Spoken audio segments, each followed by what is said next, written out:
Long ago, in a fairy tale kingdom, there reigned a king and queen who, although they had everything that money could buy, were sad because they had no child to love.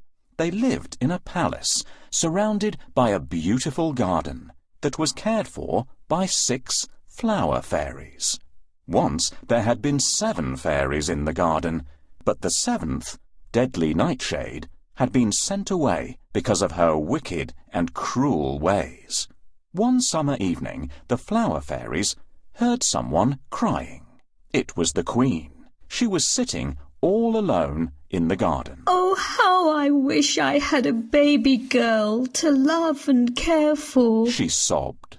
The flower fairies were sad for the queen, and so, with a flick of their magic wands, they granted her wish. By the following summer, the king and queen were the happy parents of a lovely baby girl.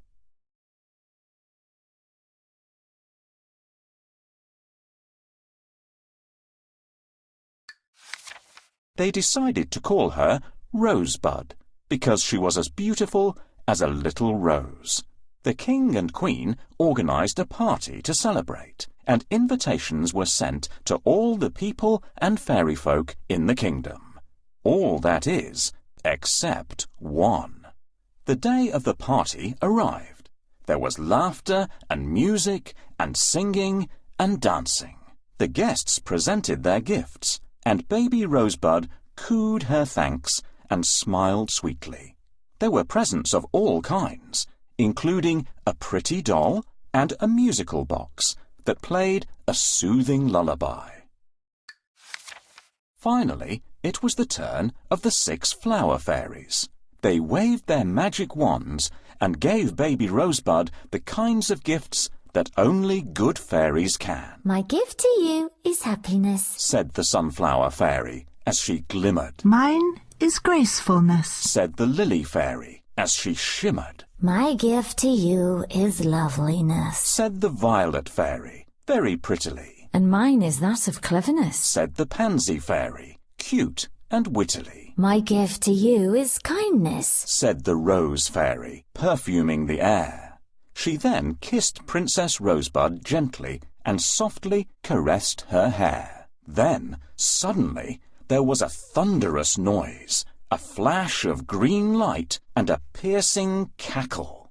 The guests all gasped and shrank in terror as they saw the wicked fairy, Deadly Nightshade. She glared at the frightened queen with her piercing eyes and screeched, My gift to you, dear Rosebud, is that of pain and death. On her 16th birthday she will die. She will take her final breath. The cause shall be a spinning wheel, whose spindle I shall poison. She will prick her finger and shall die, and this shall be the reason.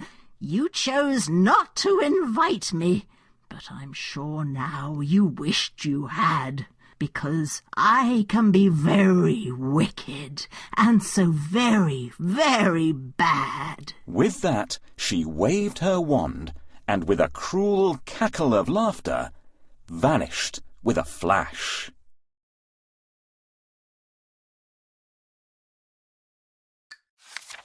The poppy fairy had yet to give her gift and appeared next to the baby's cradle. She waved her magic wand, and the silence was broken by her soothing voice. I cannot change this wicked spell, but I can rid you of your fears. She will not die, but fall asleep for 100 years, after which a handsome prince shall find her softly sleeping.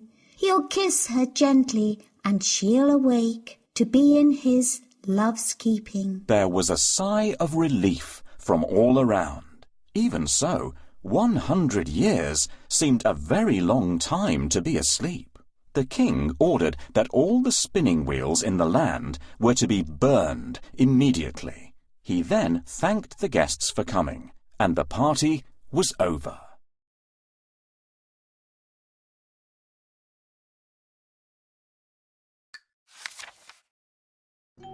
Well, your majesty, I have come here without an invitation.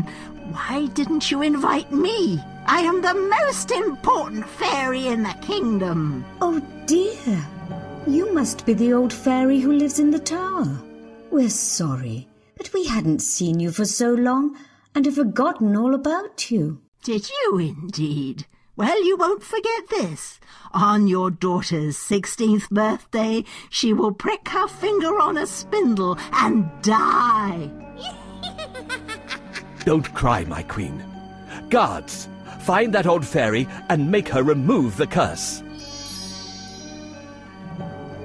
Your Majesty, I cannot undo the curse, but with a magic spell I can change it, so that your daughter will not die, but shall sleep for 100 years, until a handsome prince finds her and awakens her with a kiss. Burn all the spindles and spinning wheels.